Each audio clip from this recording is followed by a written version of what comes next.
président ukrainien Volodymyr Zelensky est tombé dans la nuit. Un discours à la nation, à la télévision lui aussi, où il a fermement dénoncé les annonces de Moscou.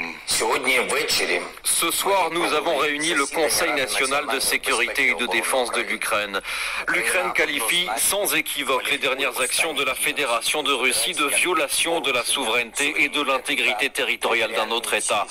La responsabilité et les conséquences de ces décisions incombent aux dirigeants russes. La reconnaissance de l'indépendance des régions occupées de Donetsk et Louhansk signifie le retrait unilatéral de la Russie des accords de Minsk. Elle sape les efforts de paix, met fin à toute forme de négociation présente et future. La Russie légalise la présence depuis 2014 de ses troupes dans les zones occupées du Donbass. Un pays qui soutient la guerre depuis 8 ans ne peut pas maintenir la paix comme il le prétend.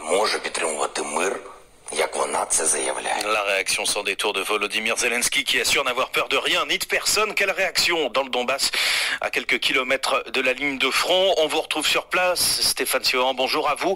Quelles sont les premières réactions autour de vous?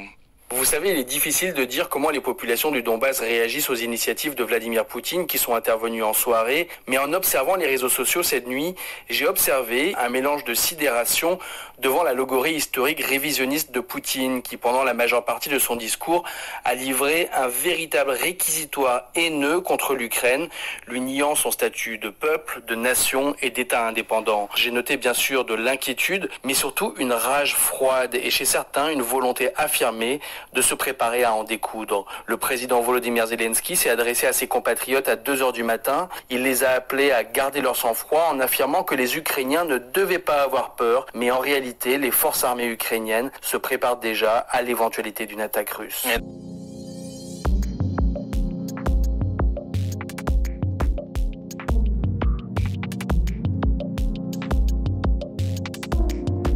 48 heures, l'OSCE a observé plus de 3200 violations de la trêve. Les bombardements séparatistes ont fait des morts hier côté ukrainien et depuis des mois l'Occident craint une invasion russe du pays. Washington affirme depuis des semaines que la Russie cherche un prétexte pour passer à l'offensive. Depuis vendredi, l'évacuation de civils du Donbass vers la Russie a été très médiatisée. Ils sont arrivés pour beaucoup à Rostov-sur-le-Don. Côté russe, c'est là qu'on vous retrouve. Anissa El Jabri, bonjour. Bonjour. L'annonce n'a pas tardé. Anissa, Vladimir Poutine a ordonné hier soir l'envoi de troupes dans les territoires séparatistes. Oui, le président russe était encore en train de parler qu'ont été signalés dans la nuit dans la région de Donetsk des colonnes entières de tanks, des camions de transport de troupes, des convois massifs impressionnants sur les principaux axes du territoire. Officiellement, les forces russes assument les fonctions de maintien de la paix, mais rien, ni calendrier, ni information sur l'ampleur du déploiement des communiqués. Le discours fait hier soir par Vladimir Poutine, 1 heure d'allocution et lui, lourd de menaces, comme il le fait toujours, et cela depuis des années quand il parle de l'Ukraine.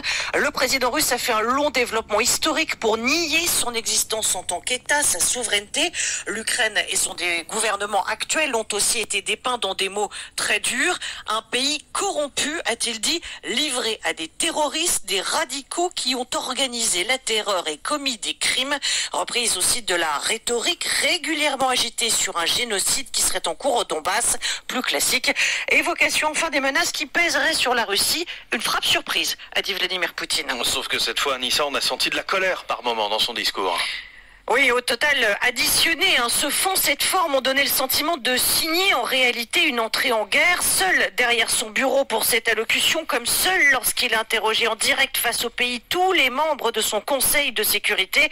Vladimir Poutine, qui ne sort presque plus du Kremlin, Covid oblige, disent ses proches, s'est dit confiant sur le soutien des Russes.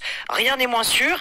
Avant son discours avec l'escalade, le rouble a déjà chuté fortement. L'action de la principale banque russe avait perdu 25% dans ce pays. Déjà, c'est le pouvoir d'achat en recul, les difficultés de la vie quotidienne qui sont depuis des mois en tête des préoccupations des Russes.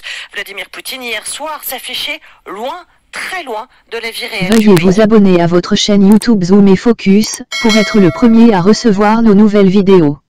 Merci.